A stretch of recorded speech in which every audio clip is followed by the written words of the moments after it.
that can help you draw different fashion figure poses for your fashion illustrations. In this video, I just want to note that I will be using the 9 head technique as a way for me to draw my fashion figure. So if you don't know what the 9 head technique is and you want to learn more about it, then I highly suggest that you watch the video that I have uploaded on my channel regarding this topic. It goes into detail as to how I use that technique to draw my fashion figure. I will link that video in the card section of this video and also in the description box below. Like I said, I highly recommend that you watch that before watching this video. But if you already know the fundamentals of creating a fashion figure, specifically using the 9 head technique, then let's get started.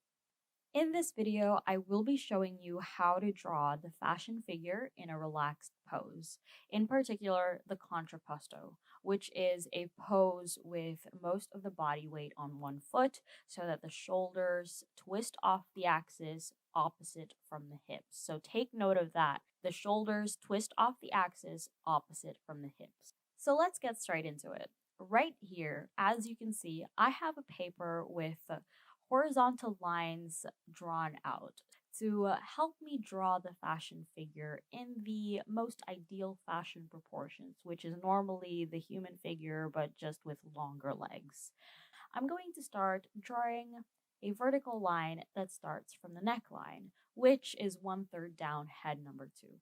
So this line extends all the way down to the bottom of the feet, which is line 10, and we call this line the balance line. And this will act as a center axis for our other guidelines. This also helps keep our figure and pose balanced, meaning that the pose can be done by a person, but also that person is able to hold the pose for a long period of time without losing balance, hence the name balance line. The next guideline that I draw is what we call the S curve. So this line also starts from the neckline and the tip of the balance line, so just in that intersection. And then it has a turning point on the intersection between the hip line and the balance line, and it then finishes down to the intersection between line 10 and the bottom of the balance line. And it actually looks like the letter S. However, you can also draw this as a reverse S, depending on the pose that you want to create. But this guideline or this curve is basically what the term contrapposto is all about, because the curve of the upper body counters the curve of the lower body, just like the letter S. And this guideline will also be helping us determine the curve of the torso, which is normally from the shoulders to the hips. And that actually will lead us to the next set of guidelines. When it comes to drawing the width of the body, I like to use a 1:1.5 ratio. What that means is if I have drawn the head as 1 inch tall, then the width of the shoulders will be 1.5 inches wide. And if I decide to draw the head to be bigger than 1 inch tall, such as, for example, it'll be 2 inches tall, then we do the math and calculate that the width of the shoulders will be 1.5 times 2, meaning it will be 3 inches wide in total. And I will use that measurement as a guide for the shoulder line, the apex line, the waistline, and the hip line, which are all part of the torso.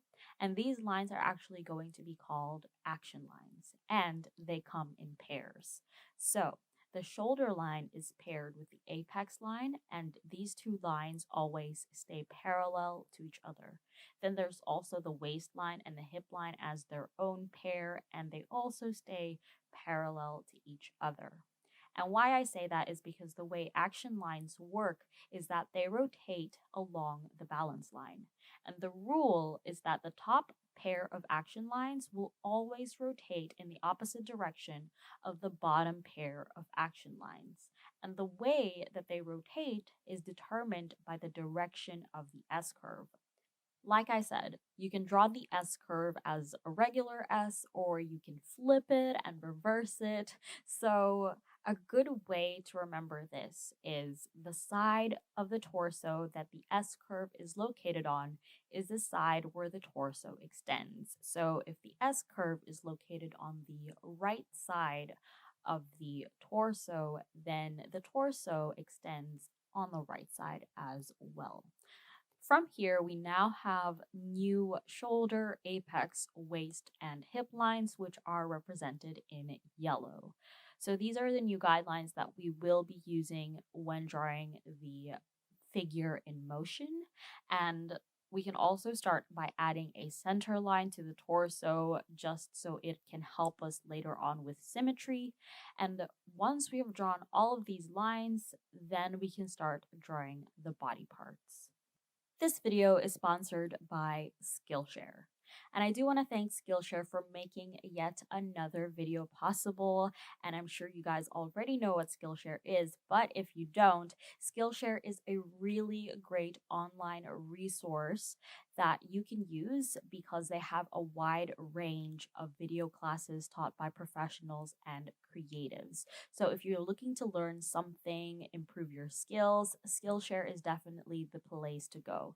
And more specifically, if you're looking to learn how to draw fashion illustrations, Skillshare actually has a bunch of classes just for you. And one that I would actually recommend is from one of my favorite fashion illustrators and the fashion illustrator that definitely inspired me to get started, Katie Rogers. So she has a class on Skillshare called Paper Fashion, telling a story through fashion illustration. And I hope that when you watch this class, her style will inspire you just as much as she inspired me to get started on fashion illustration.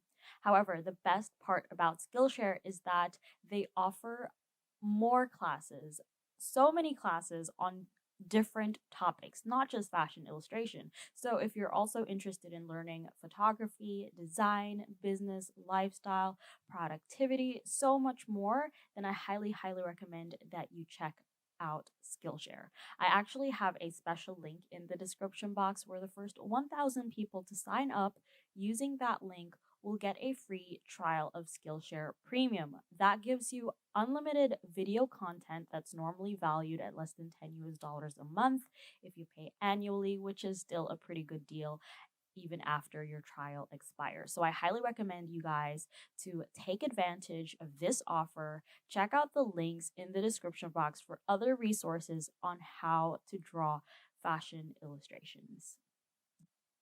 I always start with the head. And for this one, we're just going to draw the head straight on. I'm not going to make it twist or turn in any way because I want us to focus more on the torso and how it actually changed with the new um, action lines. So I like to start by drawing the body parts as either straight lines or circles for joints. That just helps me map out the body.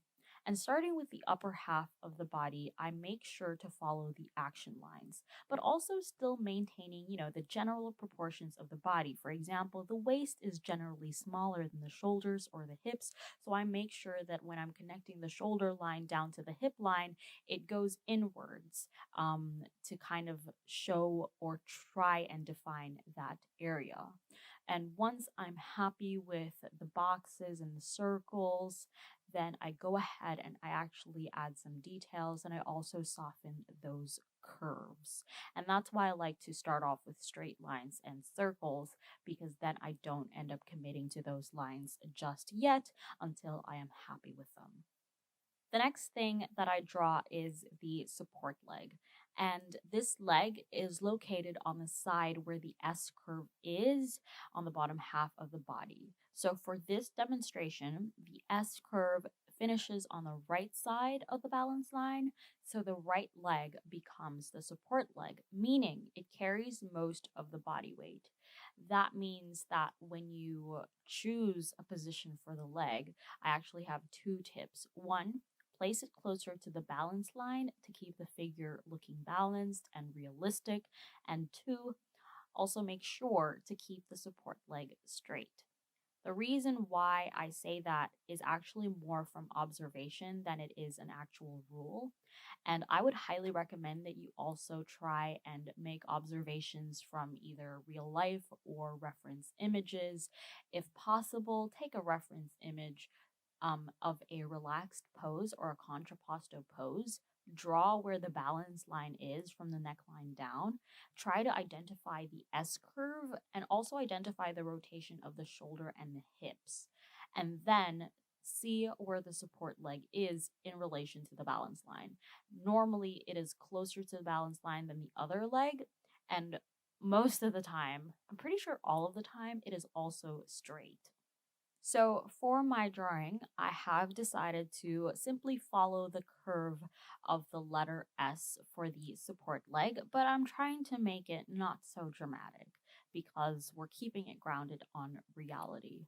And to help me draw the leg, I draw circles for the knees and then smaller circles for the ankles, and then I connect those with straight lines. And once I am happy with how that leg looks, I then add the details and I soften the curves of the thigh, the calf, and the feet.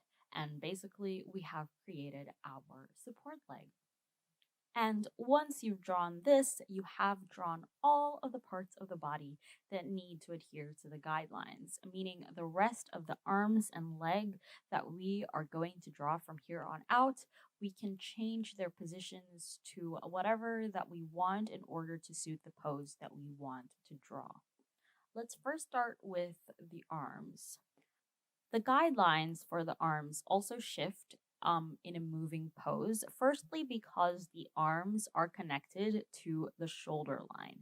Therefore, if the shoulder shifts, so too do the arms. So basically, I just copy the angle of the shoulder line and rotate the lines for the elbows, the wrists, and the hand. Once that's done, I draw circles for the joints and then I connect them. And once I'm happy with the pose, then I soften the lines and add in the details.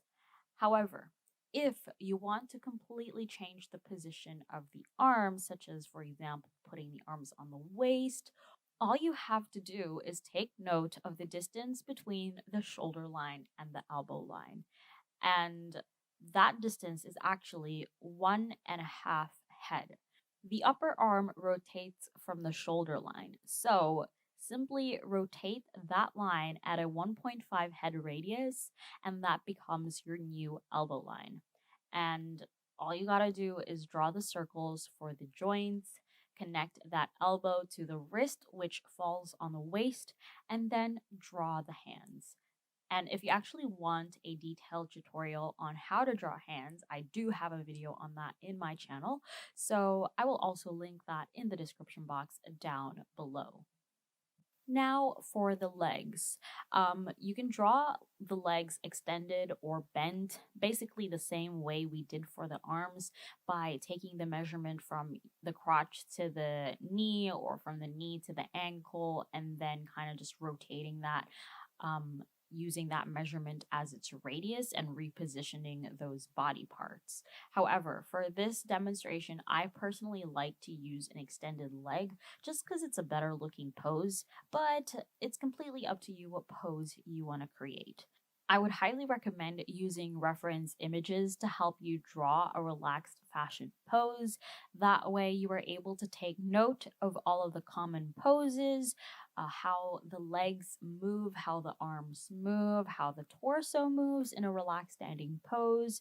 When it comes to this kind of pose, there isn't actually a lot of variations, but it is a good starting point because drawing poses can be quite intimidating, especially the more complicated it gets. So I feel that this is a good starting point or a foundation, and then from here you can move into more advanced techniques. And like I said, if you are keen to see more tutorials on advanced poses, comment down below, and also feel free to vote on my polls, which I post on my channel, so that way your tutorial request might just be the next one that I make.